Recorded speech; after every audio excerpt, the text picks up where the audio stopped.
coming up on Wrestling Life.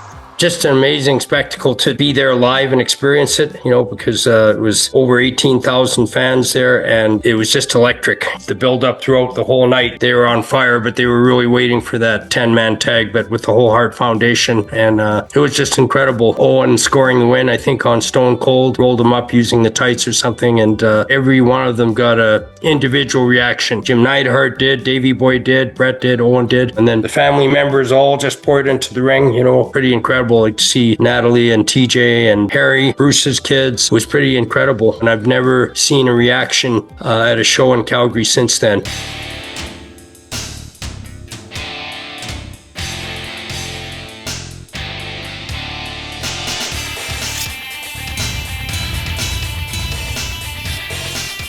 This is Wrestling Life with Ben Veal, the show that celebrates wrestling's past, present, and future with real talk from real talent. Joining me on the show today is a return guest because the story of his wrestling life was far too large to be contained to just one episode. In the studio with me, all the way from Calgary, Alberta, Canada, I always love saying that, is a member of wrestling's most illustrious family. He's the son of Stu and Helen Hart, the brother of Bret the Hitman Hart and the Rocket Owen Hart. He was a big part of Stampede Wrestling for many years, and he has an encyclopedic knowledge of the professional wrestling business. My guest is, of course, back for round two. It's the one and only Mr. Ross Hart. Ross, thank you for joining me on the show once again. How are you, my friend? Hi, Ben. Pleasure to be on your show again. I'm great. I've had just a wonderful summer here in Canada. Yeah, we've just been talking off air about the crazy weather climate and how unbelievably hot it's been. And you were saying to me about being in Las Vegas very recently. So a great place to start off because you were there for the 59th Cauliflower Alley Club reunion, and you were there for a very special reason. Well, a couple of very special reasons. One of which was to see your niece, the awesome Nattie Neidhart, receive the Lou Thez Award. How was that night for you, for Nattie, and for TJ? It was very special, Ben. The Lou Thez Award, I think, recognizes grit and hardness and, real wrestling ability, and not someone who's just too flashy or has a gimmick of some kind, but, just someone who's a hard worker and can go the distance. And I think she's very deserving of that award. One of the few females, I think she's the first, maybe the second to ever win the Lou Thez Award. I think maybe the second, but it was quite an honor for her, and she gave a wonderful speech. She talked a lot about her career and how she's evolved, and she's been there, I think over 20 years now, or very close to that. She's had the longest run of any woman in the WWE, and still going strong. Probably could go another 5 years. She's working out hard. She's been performing recently on some of these blood sports shows with Josh Barnett. And I think it's been great because it's definitely more of a hardcore situation. It's more real wrestling and grappling than what you'll see on the bigger promotions. And she sort of found a new identity with that. So so I'm not sure what the storyline they're doing right now in WWE, but it looks like they might be reinventing her, and she might be coming back under a new name. But it was great to see her get an award like this, and she gave a wonderful speech, and TJ introduced her, and you just talked about the wonderful relationship they've had and how much she's inspired her and how much she inspired him after his injury, and they really support each other well. And it's an interesting relationship they had because they grew up in my family together. TJ was sort of almost adopted by our family. He lived a lot at BJ's gym where a lot of the wrestlers trained, and Teddy Annis or Teddy Hart lived, and Harry used to go there a lot, and his dad Davey Boy worked out a lot at BJ's gym, and Owen trained there. And anyway, TJ hung out there a lot as he was growing up in school. And then as he got older, he went to my parents' house where the dungeon was, and wrestled a lot in the ring that we had set up outside and in the dungeon. So he developed a relationship with Nattie just as friends, but as they kind of broke into the business at the same time. TJ a little bit before her. They developed a real friendship, a real closeness, and they've always looked out for each other, and it's been great. So it was nice to see both of them there, and like I said, she just gave a great speech, and she has a book that's coming out. I think you know about that. That's coming out this fall, and it'll talk a lot about her life growing up as a daughter of Jim the Anvil, and some of her experiences even in the other territories where he's working before he went to WWE, and then the highs and lows, growing up with my family, and how she got introduced to pro wrestling, at a time that there weren't many doors open for a lot of females, and she definitely broke the barrier there. Yeah, she did. And one thing I love to see about the relationship between Nattie and TJ is they seem to be, genuine best friends to one another. And obviously you've seen them grow up within the wrestling business, within your household.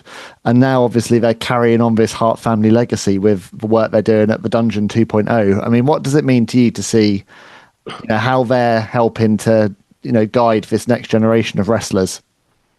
Yeah, I think that's great. They're offering a facility for different people, people that are breaking in, a lot of rookie prospects, but also experienced wrestlers that just need a place to train or work out a match, just to upgrade. And it's open to any wrestlers. It's not just for WWE. Some AEW performers have gone through, I think some TNA as well. And TJ and Nattie just have so much they can teach. They learned a lot from my brother Bruce and I, from Joe Daigo, who is their trainer, who was from New Japan, and from so many other sources. So a lot of that knowledge they can pass on to these younger wrestlers, and it's great. So it's a great opportunity for younger and even established wrestlers to go there and practice their craft, and they make it pretty available and accessible to everyone. Now, that Cauliflower Alley Club reunion we were talking about, obviously Nattie was there getting her award, but also you were there for another reason, which was co-presenting an award to the King of Hardcore himself, the legendary Abdullah the Butcher. So he receives the International Award. What can you tell me about Abdullah and the relationship that you two have had over the years, of course, going all the way back to the Stampede days? Yeah, it was kind of interesting. So I wrote the foreword to a biography that came out on him, and now there's some controversy with him and Scotty Rushing, the one who was writing the book, and it seems like Abdullah's had some kind of a falling out with him, unfortunately, and I don't know. I haven't seen the book, but it seems like it's just a fragment of what he really wanted to express about his career, and he wasn't happy with the direction that Scotty was going with in the book, and it's just unfortunate. But I'd covered a lot of his career when he wrestled here for Stampede in the 70s and made my dad a lot of money, and he was a really big star. He's sort of the new heel that we needed at that time. He was just someone that was very, very explosive, just got incredible heat. And at that time, he was a little lighter. He was about 275 pounds. So he was moving much faster in the ring, than his later years, when he got heavier and was just using forks and pepper spray and foreign objects. And almost every match of his was a bloodbath of some kind. But, I thought it was an appropriate award. He was getting the international award because he truly drew money in every territory he went. He was a big draw, not only in Stampede, but all over Canada, in Montreal, in Toronto, in Detroit, in Atlanta, in Texas, in Florida, everywhere he went. Texas, I think I mentioned that already. In later years, the AWA and the Carolinas. So, and I think that was the most fitting award for him because he definitely wasn't a technical or scientific wrestler, not a traditional wrestler. And for some people, they were probably turned off by the amount of blood in matches. And, I think that was more in his later years, he had to rely more on foreign objects and brawling outside the ring.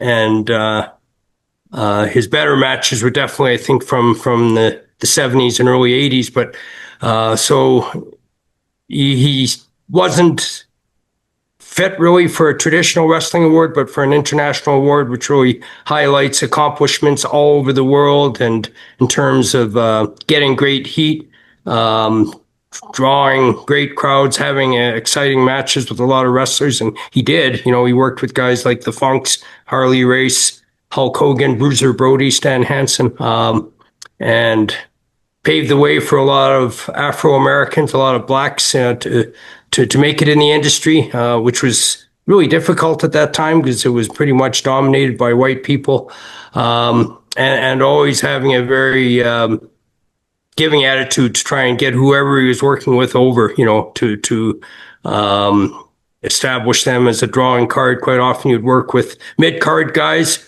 and he would work with them and get them over, and kind of relaunch them, as big stars, and that was always his nature. So, but in terms of mayhem and getting heat, he always did that well, even though it wasn't traditional wrestling. So it was, fitting that I introduced him for that award, and I just tried to cover as much of his success in a 50-year career that he had, which is pretty incredible. And of course, he's such a menacing, terrifying character, has been for so many years. But what's the real life Abdullah the Butcher like away from the ring? He's very private.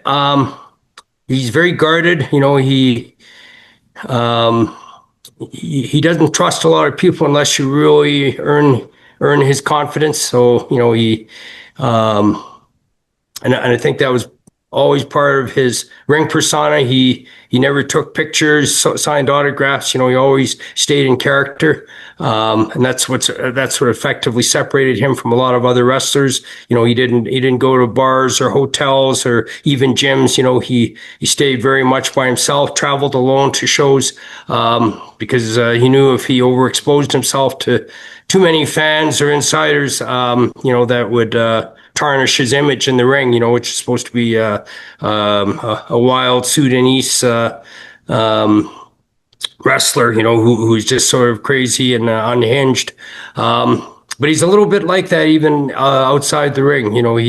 If you're even taking a picture, getting an autograph for him, he makes it really clear you don't do anything without my permission. And he wants to know everything that's going on, and for a guy that's in his 80s, he's still very sharp, very much aware.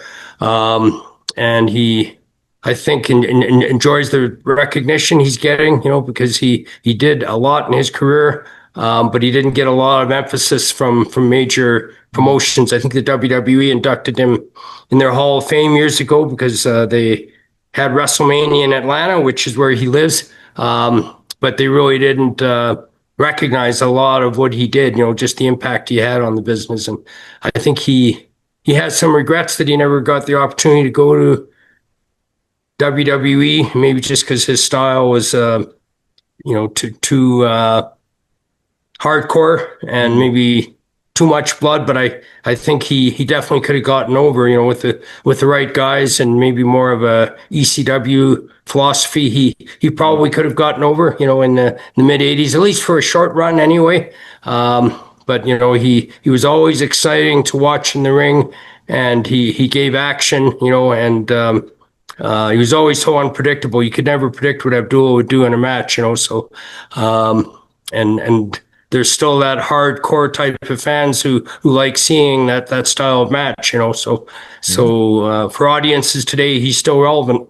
Yeah, absolutely. I mean, you only have to look at many of the AEW shows today and how much blood and guts are in the presentation today. And obviously with WWE and TK and being on Netflix as well, we're moving back towards an edgier presentation again, but we haven't seen for quite a long time in mainstream. So there's definitely a place for that. I want to talk about kind of going back to your upbringing, because wrestling, of course, has always been, in your blood. You are, as I said, part of this hugely illustrious and famous wrestling family. Growing up in the legendary Hart house, which we hear so much about, what was it like being surrounded by wrestling every single day, and having the Hart dungeon literally below where you're having your breakfast? It was pretty exciting because every day it was going to be around you, even days that I went to school, or might have been out of the house for a while. I knew there was always something going on related to wrestling. On the third floor of my house where the bedrooms were, the office was right next door to my bedroom where Bret, Owen, and I stayed. And that's where my mom would be answering phone calls, and my dad would be speaking with wrestlers over the phone, and they operated the office there. So I was always in view, or hearing range of what was going on there, and then a lot of times when I wasn't in school or on holidays, I would be in there, just overhearing phone calls, sometimes helping my mom with the payroll and things like that. I was just kind of learning and following things. So as I grew up, I started helping in different ways. I would send out press releases to the advertisers about our out of town shows, and then started writing a lot. And my writing skills from just articles for programs, then I would correspond with different magazines, helped me later when I became a teacher,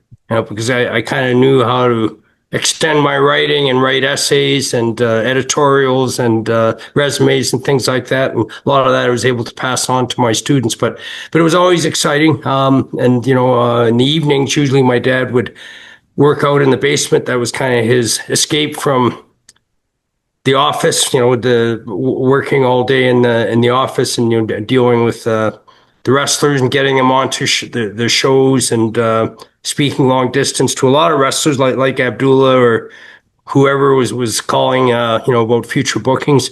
So he would retreat to the gym and then work out there, and that was kind of his workshop. And he would work out with different guys there, and and it was always interesting. So not always, but sometimes I'd be able to go in there and watch if I was quiet and respectful. And, and I learned a lot from my dad, just bowling around, pushing with these guys. And some of them were guys that wanted to get into wrestling. Some of them were construction workers. Some of them were ranch hands. Some of them had played football. There was a lot of different people interested in getting into wrestling or were trying my dad on, and it was always interesting to see how it would start, and it would kind of progress from a slow locking up and pushing each other, and then eventually someone taking initiative and going for a move, and quite often my dad would let them make the first move, and he would counter it very quickly, and secure their arm or their head, and then, take them down to the mat, and then he would never let them get up. He would just sort of immobilize them and wear them out and go from one hole to another. But it was always intended to teach these guys and for them to respect wrestling, so they knew it wasn't just a cakewalk to get into, that it wasn't just a bunch of phony actors or showmen, and he really wanted these guys to understand how tough it was, to be a wrestler, and that you needed to be able to defend yourself. So, and for my dad, I think it was always his intention to teach guys that, it wasn't to embarrass them or humiliate them or be a sadist, as a few wrestlers have portrayed him as. I think it was more to teach and pass on his knowledge to us. It's almost like a game of human chess, isn't it? He was playing. Yeah, was like very much. Yeah. Yeah, it very much was. Yeah. I mean, your dad's obviously of that generation, which protected kayfabe so fiercely. It was, the whole business relied on it. And that was obviously the time and the era that you grew up in. How do you think that generation would feel about where wrestling is today? And I'm not just lumping everything on WWE and, the Unreal show, but we've seen that generally now with the rise of social media. It feels like everything is exposed now. Almost the inner workings of everything within the business, and the magic is being revealed, whether we want to see the magic revealed or not. What do you think Stu would have thought to that, and what's your take on where we are with wrestling these days? Yeah, I think there's definitely been overexposure of wrestlers and storylines through social media, and it's a distraction. I think it's really hard for performers to stay with their character and for fans just to focus on what they're doing in the ring, because there's so many things about things that are going on outside the ring, their relationships, their marriages, and I think fans have too much access, and there's too much speculation. Sometimes it's not even accurate, but it does take away from the end product, which should be just a match in the ring, or a feud or a rivalry, and I think it's tougher than ever now to draw a natural reaction from fans, because they've seen so much and they're already predicting what's going to happen after the match, and there's just not that element of surprise or curiosity, because fans have been overexposed and shown too much. So it's still exciting. It seems like it's drawing well in some areas. WWE seems to be drawing very well. They're getting big crowds, and there's some incredible talent out there, which is great. But it's, I think, not enough new ideas. Too many wrestlers seem to break character. They'll adopt one persona or role, and then it just seems like the promotions give up on that, or they don't see it going anywhere, and then they switch them to something else. So I think there has to be more on the creative side, to develop these wrestlers and bring them up slowly, especially as they kind of make the transition from NXT or these developmental centers to WWE, and some of them the expectations are maybe just too high, or it's sort of hit and miss. And if they don't get over in one role, then they kind of give up on them, and that's been unfortunate with a lot of really good talent.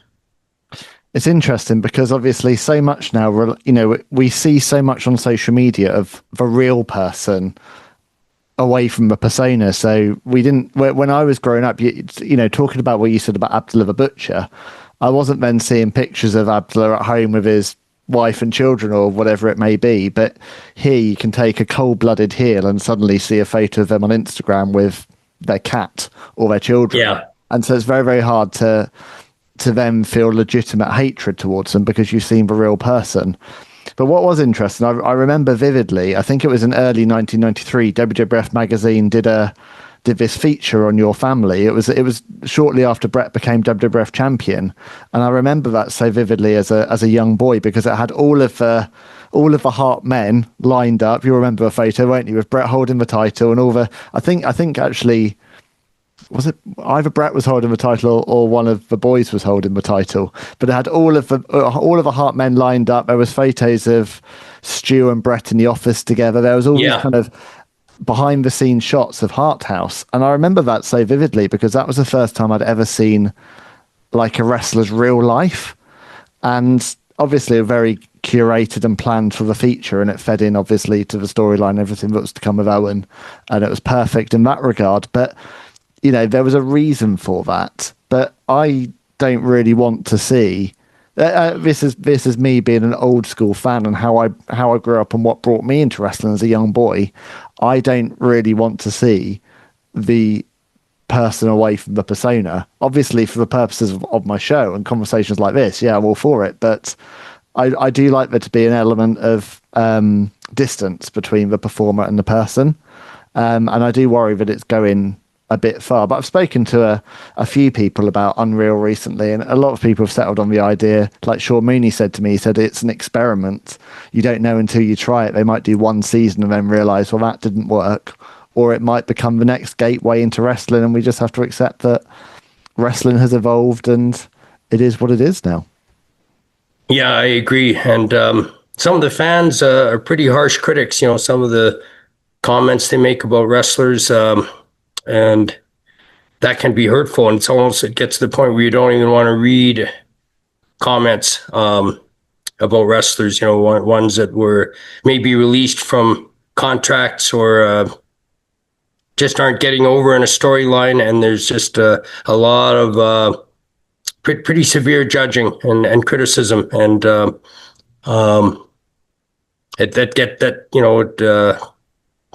it gets heard, unfortunately, and then it can really have an impact on the confidence, I think, and the self-esteem, especially of a lot of these younger performers. And it's harder and harder just to focus on your work and your personality and the quality of your matches, because there's so many other things you're being judged on, which really shouldn't be that important. It should be your performance and your character in the ring. Yeah. I want to circle back to what we were talking about with your upbringing. Obviously, we as fans know Stu and Helen Hart as the patriarch and matriarch of the Hart family, but they're your mum and dad. What were they like as parents away from the world of wrestling? Did they ever get away from the world of wrestling? I guess it's the first question. Yeah. It was interesting because they lived in the house where they had the office and they raised all the kids. And so it was, it was a household, and a business being run at the same time, and all these interactions with 12 kids, and sometimes a lot of friends and cousins that would come over. So there's all sorts of things going on in different rooms of the house, not just the dungeon, in the basement, but, different people watching television. Upstairs, somebody might be playing pool or ping pong. Outside, we played football and baseball. There was a lot of sports outside. But my parents, I thought they did a great job of raising 12 kids, which was pretty difficult, and focusing on the business, which really required constant attention. There were phone calls coming in. It wasn't like business started at 9 and finished at 5 o'clock. There was stuff that was going on all day. If the wrestlers were late getting to a show, or there was a mishap at a show, and all the shows were in the evenings, they would have to answer the phones at night. And so, there was this constant focus on wrestling, and all the shows that went on. But, I think they just did a great job of raising us as kids, getting us to and from school, allowing us to partake in different extracurricular activities. And my parents never pushed wrestling on any of us. If we followed that, that's great. But there was always the expectation that we needed to get an education and something to fall back on, because there was no guarantees with wrestling. I think they knew that even in the 70s and 80s. And your career could end very short, or prematurely, if you got injured or you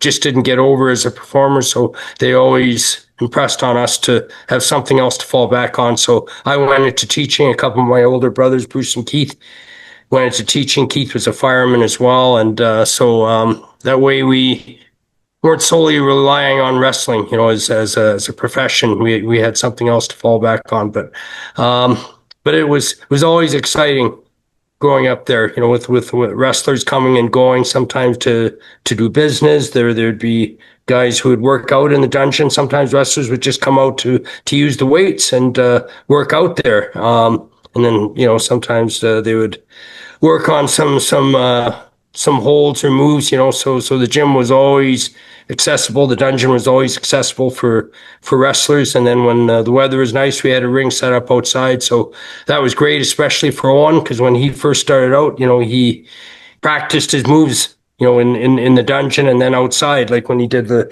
moonsault from the top rope, he first did that at the house, and he practiced that in that way. It wasn't in front of an audience. It wasn't in front of his peers. He just had a couple of spotters. Even Chris Benoit had some of his very early training, at the house, and it was great. There's just always that opportunity to work on some moves, practice your craft. Visit the family, have a meal there. My dad was always very busy in the kitchen. He was making breakfast and lunches and dinners. My mom would be working in the office and answering all the calls. So they had an incredible relationship and partnership, to run the business and raise 12 kids. And, I think they did a pretty outstanding job. It's incredible. When you talk about it, it makes you realize that, they were about 5 decades ahead of their time, really. They're both self-employed, working from home, 50-50 parenting. These are all the things that we work so hard to achieve now, aren't they? Yeah, absolutely. And my dad was a firm disciplinarian, and sometimes he was a physical disciplinarian.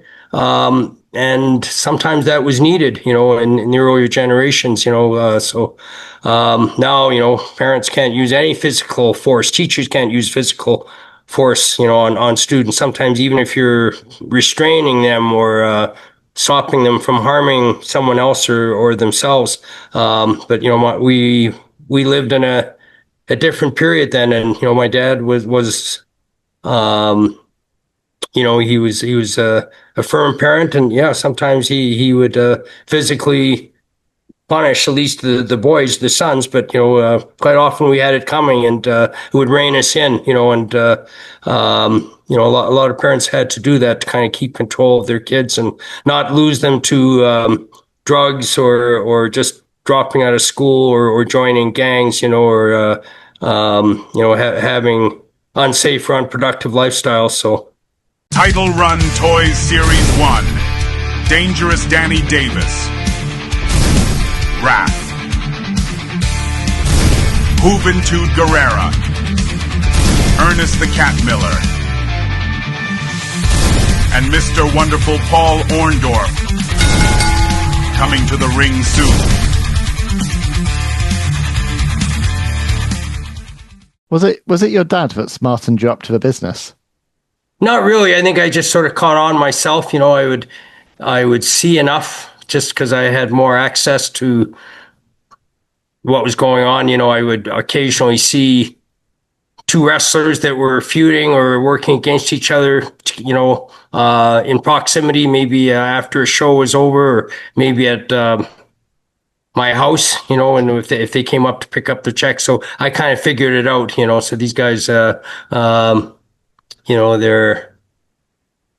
rivals in the ring, but outside it's a different story. So I just sort of caught on. My dad never ever explained those things, although a few times he had to explain to me that when he was assaulted or attacked by a wrestler, and I was really upset, and a few times my dad got bloody by the Stomper Abdullah, he and my mom would kind of take me aside and say, well, it was part of the show, it was kind of dramatized, and then I wasn't so traumatized by it, but we were always told to keep that private and not expose it, to other people, and for me that was important, because it was our livelihood, and if I showed my friends or told them what was really going on behind the scenes, and that it was all predetermined or it wasn't real blood or something like that, I wouldn't have gained any friends. I think I would have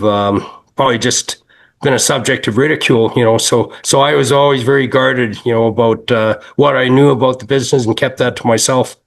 Yeah, which for family business, isn't it? You have to protect it. Yeah. We obviously spoke about your brother Bret before when we did our last conversation together. This incredible run that he had at the top of the WWF, and then obviously he continues to be as popular now as he ever was. Obviously, it took him a number of years to climb to the top of the World Wrestling Federation mountain, but the signs were there for a long time that eventually he would replace Hulk Hogan as the face of the company. Can you pinpoint a time or a particular match when you realised, like, my brother's destined to become Vince McMahon's top star? I think it was when he made that transition from the tag team division, where he had been teaming up with Jim the Anvil Neidhart, and they'd had 2 runs as world tag team champions, which was pretty incredible. But when he made the transition from the tag division to the singles division, and they gave him a really good push in singles, and I think it was that SummerSlam match that he had with Mr. Perfect, where Bret won the title with the sharpshooter, and the reaction he got was incredible. He was really getting over as a baby face, and considering he had been there for a while, he wasn't exactly a new star, but he had so much momentum and confidence, and he was performing so well. And the fans were behind him, which was great. And I think he was over actually better in Europe, before North America. It seemed like he was really gaining a following in Germany and the UK. And it was a little later, that he became more popular in the States. And, he always had a following in Canada. He was recognized as a star from Calgary, and Stampede had a lot of credibility, our promotion. So, but I think that's when I realized Bret was on the verge of something really big, when he won the title. And then I think it was quite a shock when he beat Ric Flair for the world title, probably a year or two later, right? He dropped the Intercontinental title at Davey Boy at that classic in Wembley, and that actually helped Bret get over even better, because he took the loss in stride, and there was a very emotional embrace he had there with Davey and even my sister Diana at the end of that match. And Bret was just seen as someone who very graciously kind of passed the torch on to Davey, and then it was only a month or so later they put the world title on him. I think they just saw how much stability there was in him, and at the time they needed to replace Hulk and Ultimate Warrior and Randy Savage and some of these other stars who maybe had been overexposed, and there's a lot of controversy over the steroid use there, and it definitely was sort of the end of an era with Hulkamania, and it was a great opportunity for Bret. But I think it was difficult because all of a sudden now he was world champion, and he had to work with different guys, and I think there's still some fans kind of loyal to Hulk and that period, and then there's still a nucleus of fans who wanted to see a larger than life figure, someone who was 270 or 80 pounds, and a monster, right? And someone like Psycho Sid or Hulk, there's a bit of an adjustment fans had to make to accept smaller, lighter wrestlers, and Bret and Davey Boy and Shawn Michaels, some of them, carried the torch there, but it took a while, and I think there's a lot of criticism of Bret when he was first champion, and he was working with different guys, and a lot of them were pretty big guys, heavy guys, and I think he did the best he could with them, but it was maybe not the best drawing period for WWE at that time, but I don't know if anybody else could have followed Hulk, in any better than Bret. I think it was going to be a transition, and there was sort of a down period for the business, but he always kept his following. I think with Bret, he never became kind of an old face or someone who's just there too long. He just increased his fan base, and he would drop the title and win it back. He lost it to Shawn Michaels in that Iron Man match at WrestleMania. A year later, he wins it back. Well, about a year and a half later at SummerSlam, and beats The Undertaker. So then he became a heel again too, when they had the Canada versus America rivalry, and there was so much untapped potential there. His match with Stone Cold Steve Austin at WrestleMania, which really reignited Bret, had kind of relaunched him as a heel, and it was the spark that Stone Cold needed, because he never submitted, never tapped out in the match, even though he was bloodied and there's no way he could get out of the sharpshooter, but he just refused to submit, so it was such a memorable match, and that's why they both received that honor at WrestleMania this year, for that memorable match. But with Bret, I think he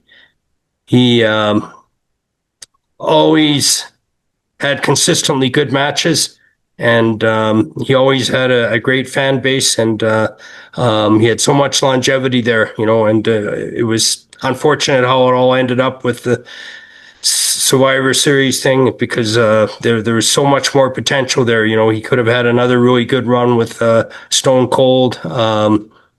It kind of broke the tag team up with Davey and Owen and the whole Hart Foundation, and their rivalry with the other factions there, and there's a lot of missed opportunities there, and I'm glad he was able to, be put in their Hall of Fame eventually, and there's sort of a reconciliation with him and Vince McMahon, it's at some stage, and I think that was important for Bret, especially after Owen's death, that it gave him some healing and some closure. It's interesting what you say about that kind of time period where he was first champion, because that was the time when I first became a fan. So as we've talked about before, SummerSlam 1992 was what hooked me. That's when I became a lifelong fan of wrestling. That first run that Bret had as world champion, it was like, and it still feels strange to talk about Hulk Hogan in the past tense really now. But Hulk Hogan had left the company, but he was kind of 1 foot out, 1 foot in. He'd retired at WrestleMania 8, but it was like a dip in the toe in the water. So the whole time that Bret was champion the first time, it was kind of like under the shadow of, would Hulkamania return? And obviously we see what happens at WrestleMania 9, and Bret's written about that in his book and spoken a lot about that in the past. And it felt like for all of 1993, there was the kind of bigger champion that Vince McMahon wanted at the top, from Hulk Hogan and to Yokozuna to the Lex Luger rivalry. And then Bret was just organically bubbling just below the entire time. And I always liken Bret to, the kind of more recent stars that have the same kind of organic following as Bret. So people like Bryan Danielson and CM Punk, people where it doesn't matter what creative does to them, or it doesn't matter what position they have in the card, the fans are always with them. And I think that Bret, no matter whether he was wrestling at the top of the card or he was wrestling Doink the Clown, or Jean-Pierre Lafitte for his jacket, like whatever he was doing, he still always had the best match on the card, and he always gave it his all. And I think that's what the fans certainly appreciated at the time, but then what people have really appreciated as a legacy thing with Bret is just going back and looking at his body of work. And you hear so many of today's workers, and obviously CM Punk is very, very vocal talking about the influence that Bret had on his life, but you see so many workers. Nick Aldis is another one who I've spoken to a lot about, growing up as a Bret Hart guy. People still study tape of him to this day, and rightly so, to understand how to tell a story in the ring, because every match that Bret had was different, and he was always able to tell these stories so often where he was the underdog, and it always looked like he was on the brink of loss, and then he'd pull it back somehow. And you only have to go back, for me, to King of the Ring 1993 to see how he was able to have 3 completely different matches with completely different opponents and win in 3 completely different ways. And I just think there's so many lessons there for the wrestlers of today to learn from what Bret was able to do during that time period. Yeah, absolutely. He could get sympathy working with, somebody as big as Yokozuna, but he could also work with smaller guys like Shawn Michaels or Jerry Lawler. And then with Owen, it was just an incredible hold for hold match, and it was great because it certainly sparked Owen's career at a time when he really needed it, because he had been kind of in the shadows of Bret, and they didn't exploit Owen as well as they should have. They kind of wasted him the first few times they had brought him in, and when they turned him heel on Bret, and they had that pretty classic match at WrestleMania. It was great to hear Bret loses an earlier match to Owen, and then he comes back later on the show and wins a title from Yokozuna, so, and then, he and Owen had a pretty good run for about 7 or 8 months, and great matches. I mean, a lot of those were 50, 60-minute matches. They had those Iron Man matches, and, with Bret, it was pretty amazing how he could go the distance, with bigger guys, smaller guys. He could work with someone like a 1-2-3 kid, and have an incredible match with a high flyer, right? Or a larger than life heel like Sid. And that's just how versatile he was, and Bret was a real psychologist, and he always knew how to get the best out of his opponent and get the best results possible. So I think he's had a pretty amazing career, and I think he's earned everything he's ever achieved. He did it the hard way and through a lot of adversity, and a few people that held him back and a few injuries, and he's been very resilient, and overcame a lot of obstacles to be as successful as he was.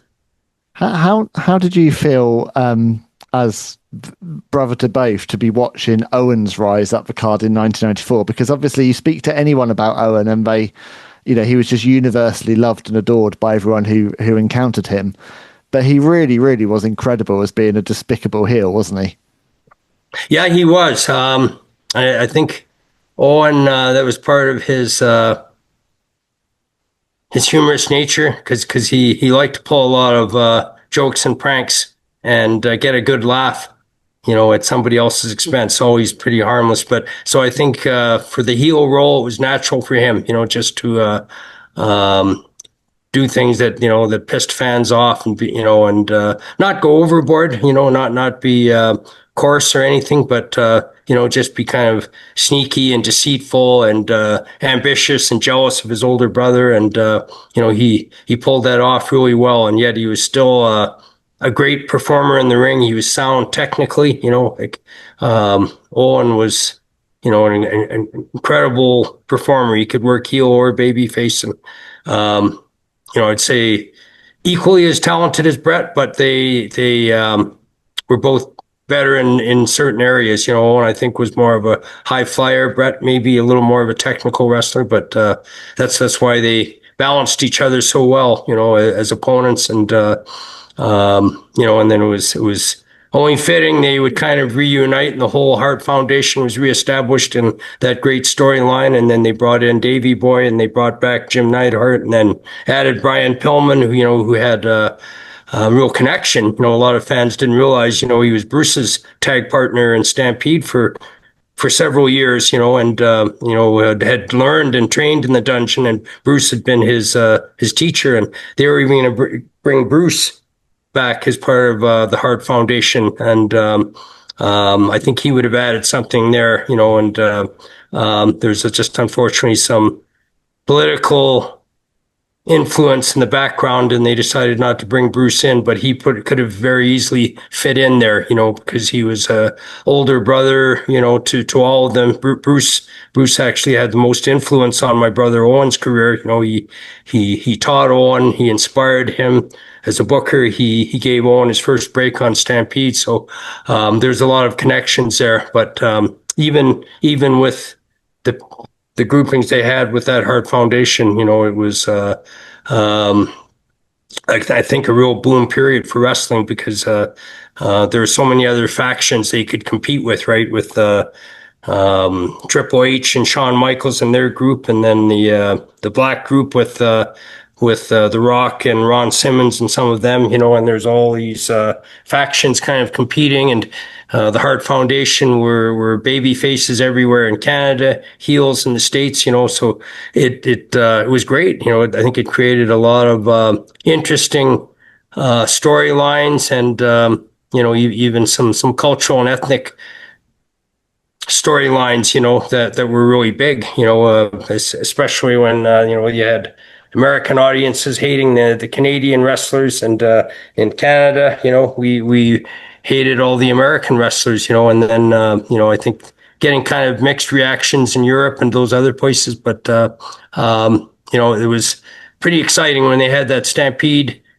pay-per-view in 1997. It was just incredible. The reaction the whole Hart Foundation got, and it set up the SummerSlam matches after with Owen and Stone Cold, and I think Davey Boy and Ken Shamrock, and Bret working with the Undertaker. But and there's really been nothing ever since like that. The WWE's never even had a a pay-per-view during a Stampede since then. They've kind of missed that opportunity, and it was kind of unfortunate how it all kind of dissolved with the Survivor Series incident in Montreal, because there was so much potential there. There was so many more storylines and feuds. I think Bret and Stone Cold could have had a really long run, and I think it would have been a better move for Bret to drop the world title to Stone Cold at the next WrestleMania, but unfortunately, when contract negotiations fell through with WWE, they decided they had to have Bret lose it to Shawn Michaels, and that was just not acceptable to Bret, because Shawn had earlier refused to pass the torch. He was supposed to lose the title back to Bret at the previous WrestleMania, and then he had a questionable injury, and that match never took place. And then he made it pretty clear to Bret, so I'll never ever drop the title to you. So I certainly defend Bret and his decision, not to lose the title in Montreal, but and I think he would have pass the torch on to anybody else, if it had been Stone Cold or Mankind or somebody else, he would have been fine with that. This wasn't so much about Bret being a prima donna or trying to protect his image and not wanting to lose the title. It was just the fact that it was, Shawn Michaels, who had also refused to put Bret over. So, I think Bret was within his rights, and at that time he did have creative control over his contracts. So I adamantly defend his position. And just saying I'm not going to lose the title to him in Montreal. And I think there's been a lot of just a lot of allegations, that he was going to go to WCW as a champion, and he didn't want to do the time-honored tradition of passing a title on to somebody else, and that wasn't the case. It was really just such a personality conflict with him and Shawn Michaels. Yet they had incredible matches too, and it's really unfortunate there was this hostility between them, this personality clash between them, because they probably could have worked a much longer program, and done more business together. So.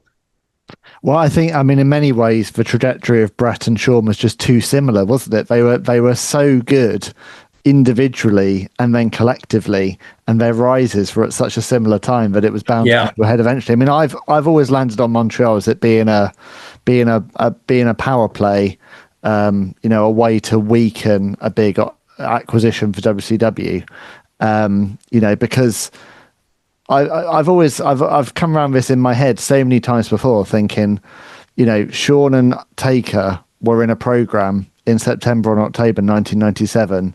It would have been the easiest thing in the world to make that what would have then been called a triangle match, but to have made it a triple threat match. Yeah. And to have had Bret lose the title to Taker. And then the next month, Shawn screws Undertaker, and then you still can go towards Austin. And that no one is questioning whether Stone Cold was the right person to become world champion by April 1998. Of course he was. He was the biggest thing in wrestling by far. But there was a ready-made scenario to have Bret lose to someone that he respected in a way that could have still led to the same match. So you'll never hear me kind of question whether or not, it was the right thing to do, because there were so many other alternatives to what happened that night. But I want to circle back to that match you mentioned, In Your House Canadian Stampede, because that is one of my favourite shows of all time. And it's by far the most partisan, one-sided crowd you'll ever hear at a wrestling event. Was. That match was incredible in itself, but it almost didn't matter what happened in the ring, because it was those entrances that was just everything. Every time one member of the Hart Foundation came out, it became louder and louder to the point you thought it couldn't possibly get louder. Tell me what you remember of that night. Obviously, all the families ringside, and then at the end of the night, you all get in the ring, and it's this huge celebration of the past, present, and the future of the Hart family. Yeah, it was. just an amazing spectacle to actually be there live and experience it, because it was, over 18,000 fans there, and it was just electric, their energy, and the build up throughout the whole night, they were on fire, but they were really waiting for that elimination tag match at the end. Well, it wasn't an elimination tag. It was just, I think, a 10-man tag, but with the whole Hart Foundation. And it was just incredible. And Owen scoring the win, I think, on Stone Cold. I think he rolled him up using the tights or something. And, it set up his match with Stone Cold at SummerSlam. But it was great. Every one of them got a individual reaction. Jim Neidhart did, Davey Boy did, Bret did, Owen did. And then just at the end, right, when the family members all just poured into the ring, members of the original Hart clan were in there, and then all the grandchildren, and it was pretty incredible to see Natalie and TJ and Harry. I think TJ was in there, and Bruce's kids, and it was very exciting. Some of them would become future stars themselves. It was pretty incredible, but it was really exciting to be a part of. And I've never seen a reaction at a show in Calgary since then. It was just so exciting, and it was a great storyline, and it's just too bad that they haven't really capitalized on that. They've never followed up on another Canadian show. I think AEW's run a couple of Stampede shows and drew quite well, actually. But for some reason, WWE's never returned there during the Stampede, and with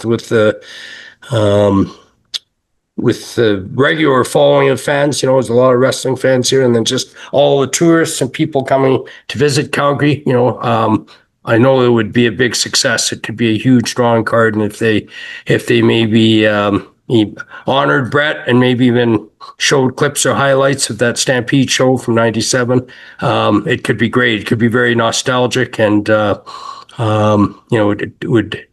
would be a huge success, I think. So hopefully they consider that in the future. I hope so, because there's a curious relationship there. Because when I was at Clash at the Castle in Wales 3 years ago, where Bret was sitting ringside, they showed on the screen, they showed SummerSlam 1992, and they showed Bret and Davey, which got one of the biggest reactions of the night. The 60,000 people in the arena in Cardiff went absolutely wild just to see the footage of SummerSlam 1992 on the screen, let alone when they realised that Bret was ringside and live in the arena. So, there's still that huge appetite, and wrestling fans have a very, very long memory. And I think that's why it was so special when, we mentioned it earlier, this match, WrestleMania 13, Bret and Stone Cold Steve Austin, quite rightly becomes the first ever match to be inducted into WWE's Hall of Fame. I mean, what does it mean to Bret to become a 3-time Hall of Famer? And why do you think that match has stood the test of time so well? Yeah, I think it's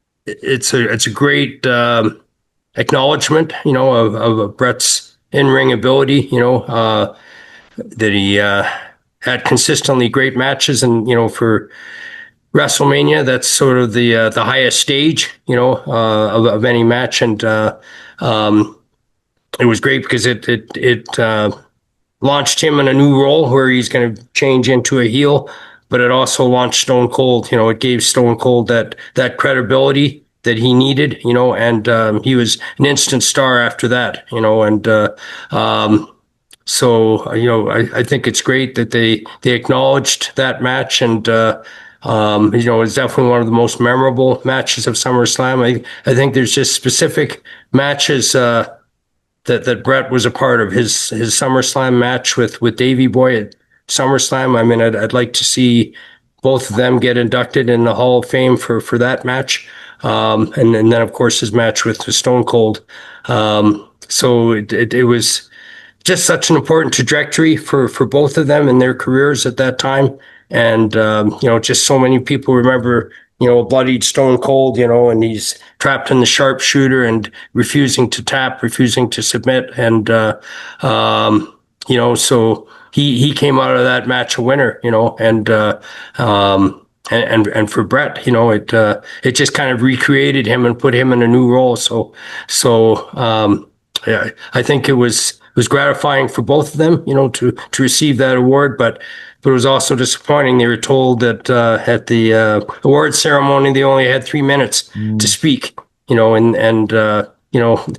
they should have been able to go up there and speak at 10, 15 minutes, however long they needed, because they both had such an important impact on their careers. So it's unfortunate. WWE, they let egos get in the way sometimes, and they don't acknowledge the past accomplishments of a lot of wrestlers, and they definitely should do that, So if you're gonna honor these wrestlers and give them an award at WrestleMania, then give them their time and let them speak, and they certainly won't bore the audience and hold up the show, And I could have happily had CM Punk, Steve Austin, and Bret Hart talking for 2 hours about that match, to be honest. Yeah, and Triple H is speaking for over 40 minutes about his career, and he's certainly accomplished a lot too. But they should really give more equal time, to all the recipients. So that was kind of the only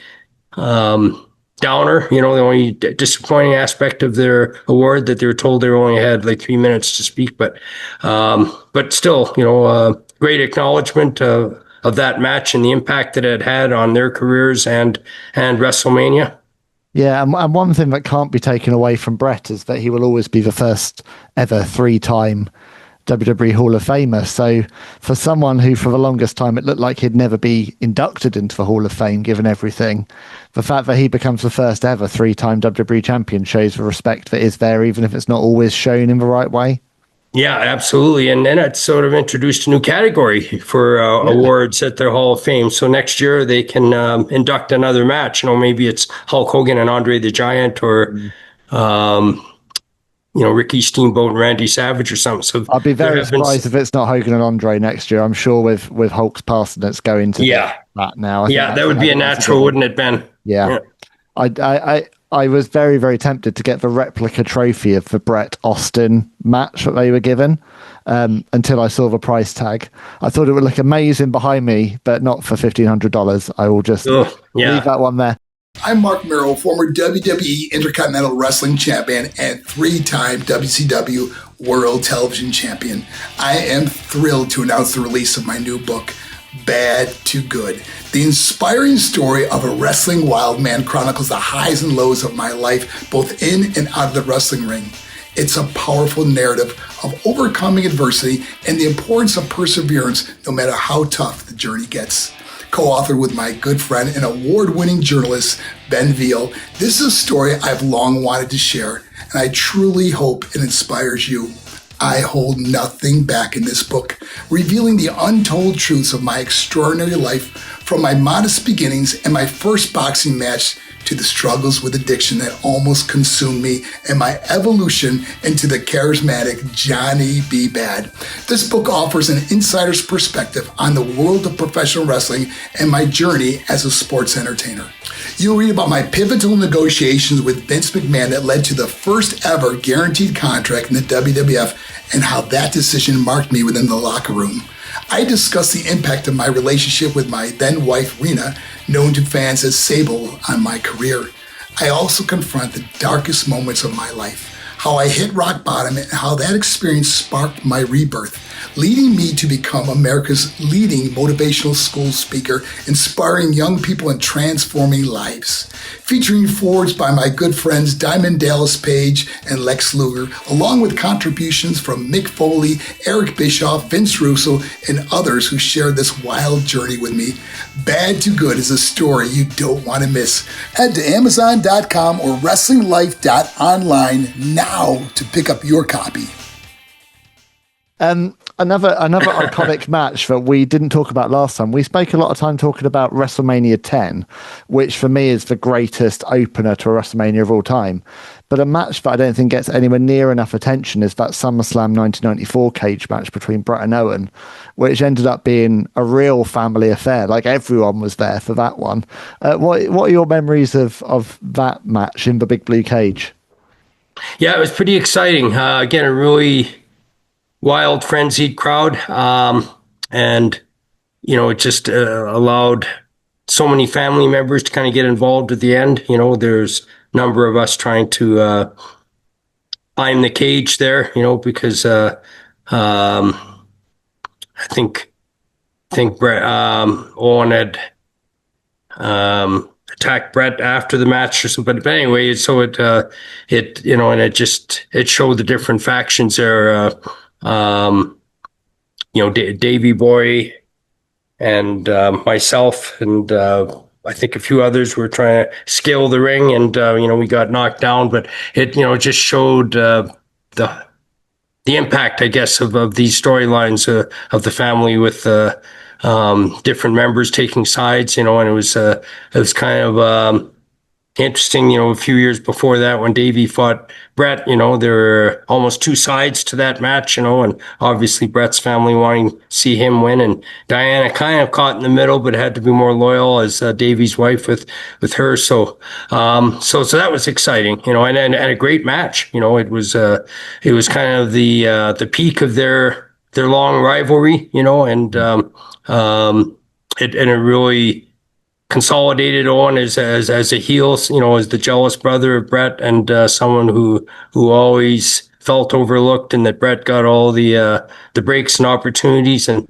you see that dynamic in so many families today, so it's a great storyline, and and an exciting match. It was one of the better cage matches that I recall. It was, and I think that would have been the perfect opportunity for Owen to have become world champion, because obviously there would have been ways that he could have won the title without it being a clean victory. And it felt like in the summer of 1994, that WWF were toying with the idea of possibly him becoming champion. I remember a photo in the magazine of him with the winged eagle, and there was obviously some consideration that maybe he gets a belt, but that doesn't happen. And what does happen is Survivor Series 1994, which your mum plays a key role in that one, the I Quit match, where your mum has to be the one to throw in the towel.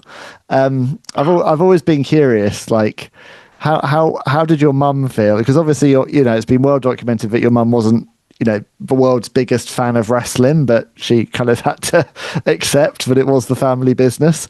How did your mum feel about being part of that angle on TV? And also, how did Bret feel about putting over Bob Backlund, which obviously he was only a transitional champion for Diva, but still felt like a real step back when we were very much, all about the new generation and Bret being the face of this new generation. It felt strange to go back to the WWF champion in Bob Backlund.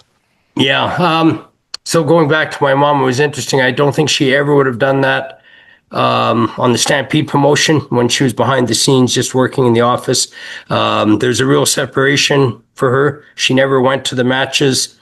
She never really watched them on TV, yet she had a lot of interactions with the wrestlers, when they would call, to, speak about their bookings or getting their checks or whatever. So she did have a very warm relationship with the wrestlers, but she definitely wasn't interested in being at the shows and watching the spectacle of two guys going at it, in a match.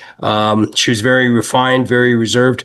So years earlier, she would not have allowed herself to be put in that kind of a role. But, when she and my dad retired and they kind of got out of the business, they started to have fun in their lives, and there's less stress and pressure on them, at least from the business, right? Not having to, deal with the wrestlers and the highs and lows of business sometimes. And it was a huge weight off their backs. And, to WWE's credit, they flew my parents to several shows. I think my dad was there when Bret first won the Intercontinental title. And my mom went to a couple of shows with my dad, and was seen in the audience. And then they decided to use this idea in the storyline. And I think it fit great.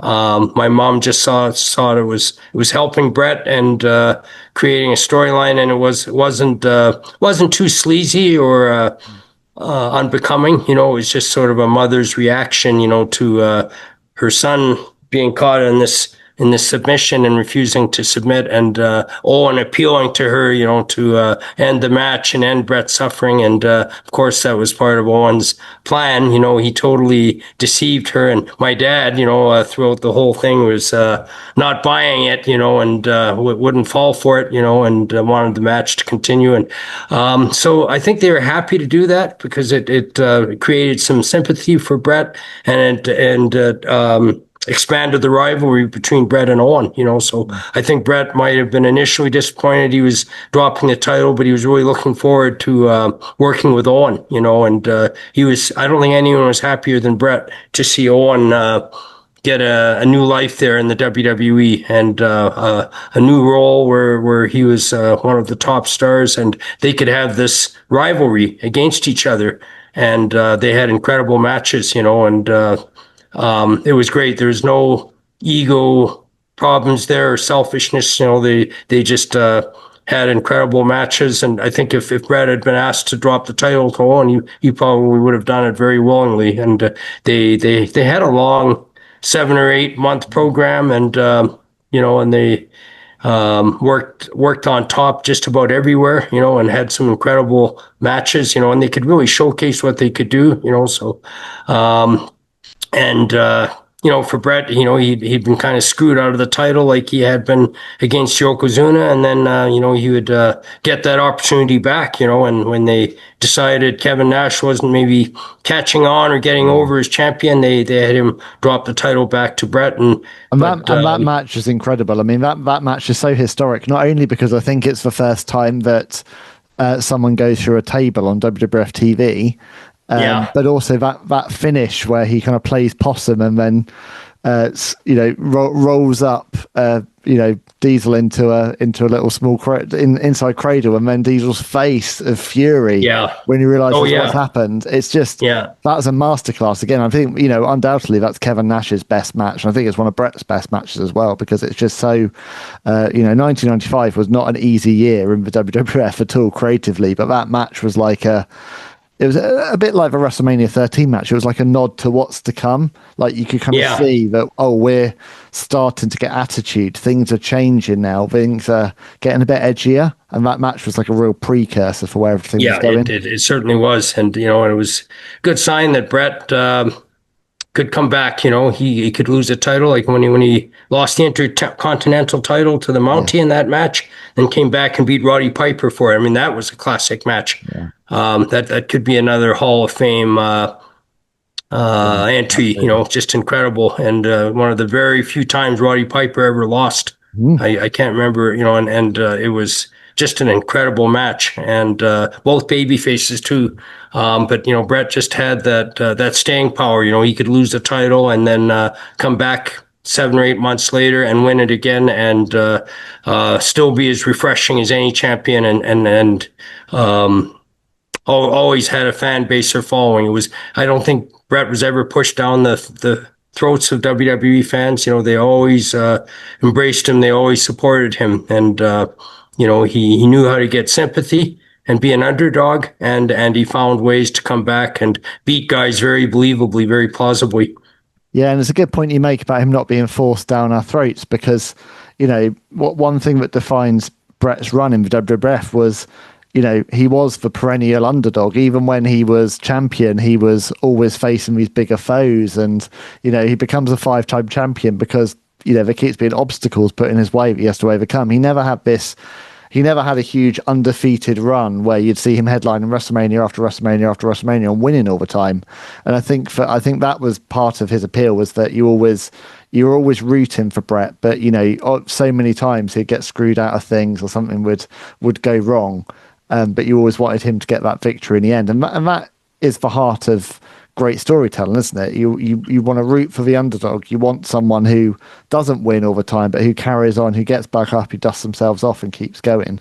And I think that was the magic. And I think that's why the Hitman character has stood the test of time, is because he stood for, really, really believing in yourself, having integrity, and just keep on working towards a goal. And I think that's why for young fans like me, he was hugely motivating to me as someone to look up to, because of what he represented. And then when I have as I've shared with you privately before, but when I had the chance to meet him backstage as a 12-year-old boy, the very fact that he did that when there were no cameras rolling and there was no PR benefit to it, that it was just, someone taking time because a father had written about his son, taking the time out of his schedule to meet a young fan, just for me, consolidated everything I thought about him at the time. And ever since, really, I have been a steadfast Bret Hart guy for that reason.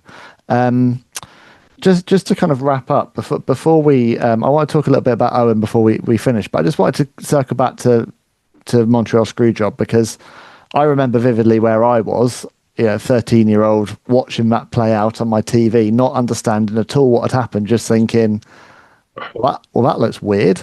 Like, that wasn't supposed to happen. Like, and then the show just cut off. I didn't really, not really knowing the politics or anything that was happening at the time, not really reading dirt sheets or anything like that. I just didn't really understand what I'd seen. I just knew that it was weird. How did the Montreal Screwjob? Well, I guess first question, where were you on the night of the Screwjob? Were you watching Survivor Series? I was watching it at home on a pay-per-view, and I was stunned, just like everybody else, because we had no idea that was going to happen. A lot of us knew there was, some controversy, and there's going to be some awkwardness about how they would unload the match, that there would have to be outside interference and a run-in of some kind. So, we knew that going into the match, but none of us could anticipate, this sabotage, on Bret, right? Yeah. Or where we'd get screwed out of the title. And so it was just bizarre. It was shocking. And then the events that followed after, him spitting at Vince McMahon at ringside and breaking the cameras. I mean, obviously Bret was very livid. He was very angry. He felt betrayed. It was a complete betrayal, and he knew he had been deceived, right? And he had been screwed, and he kind of fell into their trap. Even Earl Hebner, the referee, who had assured him before the match he would never do anything like that, but he had a gun pretty much put to his head and said, you need to go along with this finish if you want to keep a job here, so for Bret to be kind of humiliated and embarrassed like that, by his boss and the company he had worked so hard for, made so many sacrifices for, was tough, and then we saw the film version of the documentary that had been done on him, where we see Vince McMahon coming out of the dressing room after Bret had nailed him with a nice punch in the dressing room, and they didn't get that on film, but they did get they did show Vince being carried out of the dressing room, and I think he'd broken his ankle, I think, in the fall too. It was either his ankle or knee, but Wrestling with the Shadows film coverage was just incredible, because they had all those shots of the match, and then before and after the matches, even Triple H being confronted by Bret's wife, about his part or an involvement in the match was just incredible. There was that film footage, that they had for this documentary they were doing on Bret. So, but like anybody else, I was just shocked and completely stunned at what had happened. How did it affect you and your family? Because of course this is bigger than Bret. This is so many of your brothers. are employed by that company. So many of your sisters are married to talent who are employed by that company. Like, the Hart family and the WWF and Vince McMahon are so intertwined at this point, aren't they? This is much bigger than just one person's contract situation. Yeah, it left a lot of us in limbo because we didn't know what was going to happen. We knew Bret would be going to WCW, and we had no idea how that was going to play out. And unfortunately, they really mismanaged and wasted him. That's another story altogether. But I had a lot of concern about Owen and Davey, who were still signed, and Jim Neidhart, who were still signed with WWE at that time, and what was going to happen to them. As it turns out, Davey demanded to be released from his contract, and he didn't want to stay there anymore. And I think Owen initially didn't want to stay there, and he wanted to be released from his contract. I mean, they were obviously upset and very loyal to Bret over what happened. And in the end result, Owen ended up staying, But I can say too that Owen never ever felt comfortable about going to WCW. He had a lot of apprehension about going there just because they were so disorganized and chaotic. And even though they were doing pretty good business at the time, and there was the Monday Night War rivalry with Raw against Nitro, and they had a lot of big stars and had taken a lot of the WWE's big stars, but Owen never ever felt comfortable about going there, about stepping out of the WWE and going into that environment where he had no idea. Which is interesting because, of course, we saw how it played out with Bret and Davey and Jim and how all three of them got really lost in the shuffle at WCW. Yeah. Ironically, Owen is the one that I could have seen really settling in, because instead of, doing the Nation of Domination thing and all the various kind of creative things he went through in 1998-99, if he'd been in WCW and used correctly, he could have been in there with Chris Jericho, Eddie Guerrero, Dean Malenko, Chris Benoit. Like, he was literally surrounded by workers who were on the same skill set and wavelength as him. He could have, I know in some ways it would have been a step down being a cruiserweight, but actually it was the cruiserweight division, which was why most people tuned into WCW who were pure wrestling fans. In some respects, all the dream matches with Owen Hart were in WCW, not the WWF. But equally, of course, culturally, the place was going in every single direction as Bret, Davey, and Jim experienced when they went there. Yeah. And by and large, he was really wasted in WWE. They gave him a bonus to stay there. And, in a sense, I think he felt he was in a more stable environment with WWE, but he was also concerned, would they have it out for him? How would they treat him after what Bret had done? And, Davey and Jim had also left WWE. So, and they, made all these promises to him that they were going to give him a big push. And, you carry the storyline where he would, try and get revenge for Bret, and they did that for a little while. He worked some matches with Shawn and Triple H, which was really almost a shoot rivalry because, they were all part of the instigation to screw Bret out of the title with Vince. But then, after a few months, they didn't seem to know what to do with Owen, and then they kind of just turned him heel, and then he was just sort of a mid-card performer and very, very much underused and wasted. Had a decent run with Jeff Jarrett as a tag team, and they had a very close friendship, and that was nice. I think Owen enjoyed that, and I think it kind of got to the stage where,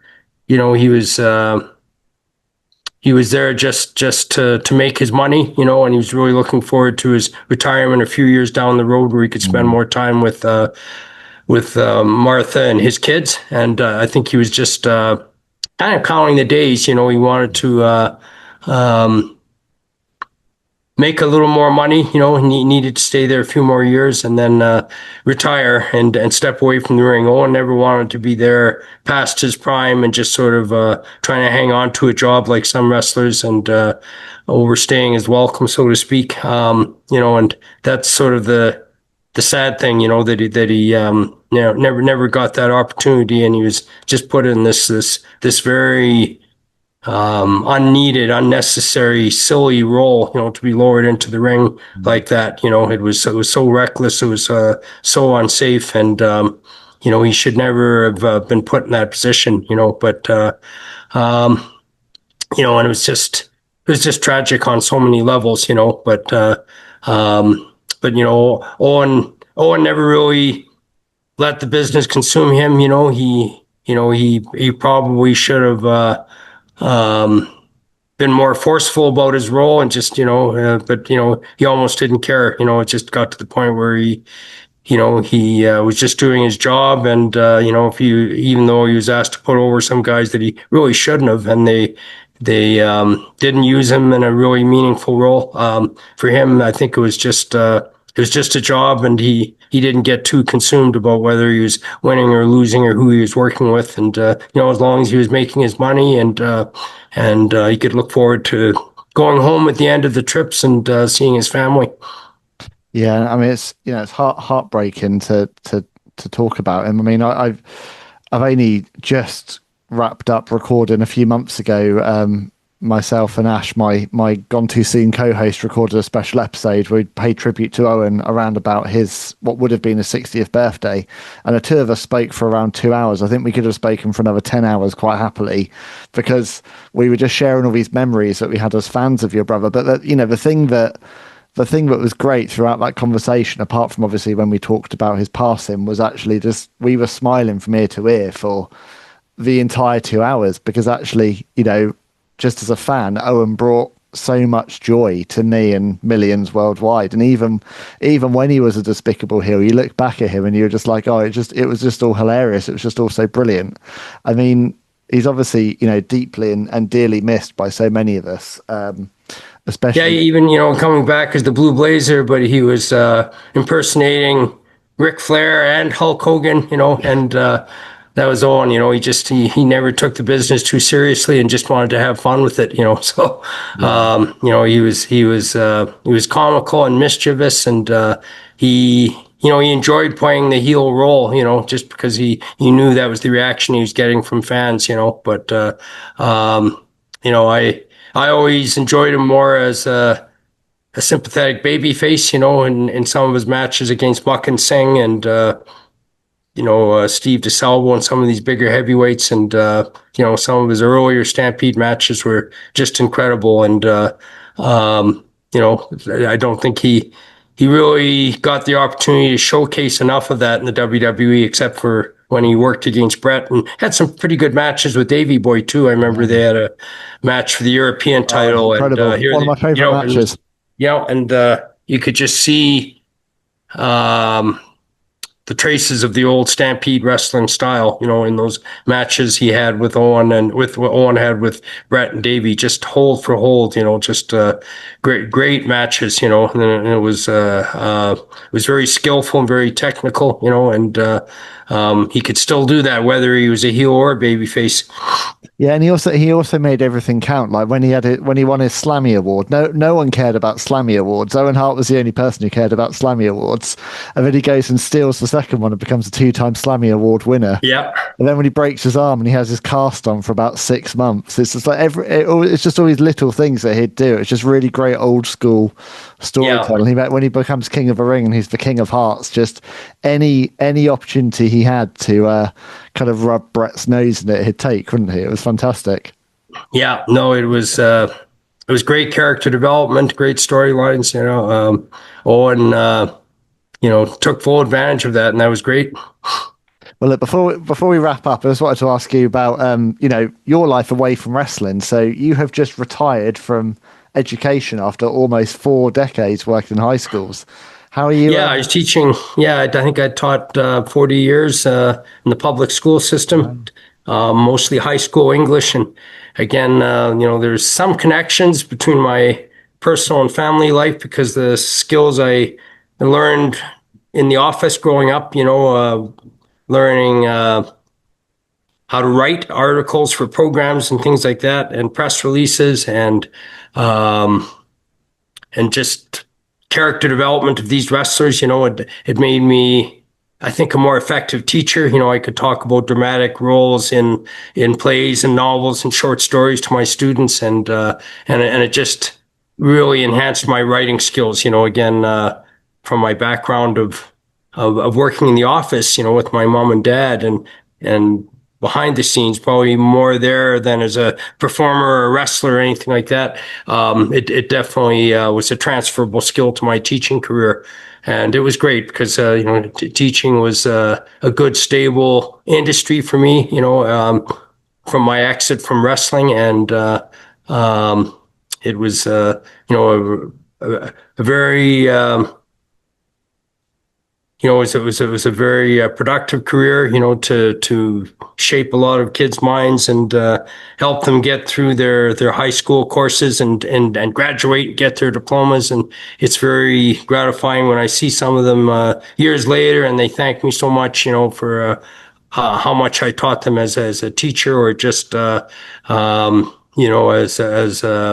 an educator, right? Because when you're a teacher, you're teaching them academics, but you're also teaching them adult and social skills, and I think that's so important. So for me, it's been very rewarding to stay in the industry that long, and I'm looking forward to the new roles that I have. Hope I can focus on more stage acting, which I've enjoyed in the past, and maybe more behind the scenes, more writing projects about wrestling, because I still follow it very closely, and I definitely want to spend a little more time on the wrestling industry than I've been able to in the last few years when I was full-time teaching. Oh, exciting. Watch this space for what's to come then. Well, we'll see. Maybe some writing projects. I'd certainly love to share some of my memoirs, about growing up in a family with 12 and all the different characters and wrestlers I've been exposed to, mostly performers, but even, people outside the ring that were connected with the industry, and just my impressions of the current state of the industry and the direction it's going. So we'll see. There might be a few future writing projects there. Well, I guess my last question is, we've touched on it today. We've talked about kind of the differences between days gone by and today's world. But when you look at today's wrestling landscape, Ross, how do you feel about the Hart family's influence? Like, is it still being felt in 2025? I think so. I think recognition, of some of our, previous matches, and the attention Bret's gotten, and I think even AEW, they have this tournament now named after Owen, which I think is great. So that's very gratifying. But and Natalya is still doing really well in the WWE, and she has this book coming out. And my nephew Harry's doing very well in Japan. He loves the culture and lifestyle there, and the wrestling style. So I'm really happy for Harry's success, but I'd really like to see him also make it big in North America again. I don't know with the WWE. He's had a few disappointing runs with him, and he was, I think, kind of mishandled there, and there's a lot of wasted potential there. So maybe with AEW, I think he could fit in very well there. He's a very good technical wrestler. He can do the submission and grappling style as well, but he's still got a pretty good following with MLW and the NWA. But I'd really like to see Harry, working for one of the major promotions again. But I'm pretty happy with the accolades and the acknowledgments, that our family's received. And, I think a lot of that's from some of these documentaries and tributes. And, for the most part, it's been very positive, from what my dad did as a promoter and as a teacher, and my mom, as sort of the first woman in our family, basically. And the barriers she broke, in the wrestling industry. And, I think the wrestling industry touched all of us in different ways, but made us better people in different ways. Everyone in my family, all 12 members. Well, us as wrestling fans have got an awful lot to thank your family for, and many, many incredible memories. But for today, I'll just thank you, Ross, for another fantastic conversation. I mean, I could easily talk to you for many, many more hours about the Hart family, but I shall let you go today. Before I do go, a couple of thanks, Ross. So I always say thank you to my producer, Jeff Easton, who, when it comes to video production, is the best there is, the best there was, the best there ever will be. Thank you to all the audience for joining Ross and I today. Thank you to everyone that subscribes to the show. Thank you to everyone that's helping us grow and put out more conversations like this. But most of all, thank you to you, Ross Hart, for another fantastic conversation. Thank you, Ben, and I appreciate you having me on. And you've got one of the best podcasts in the industry. I've loved the format you have and the different guests you've had, and I look forward to seeing your future shows, because I know you've had a lot of big names, some from the past, some from the present, and it's great. You've got a great pulse on the industry, so it was a pleasure to be on your show today again. Thanks for having me. Oh, thank you. That means a lot. Well, for today, I've been Ben Veal. This has been Ross Hart.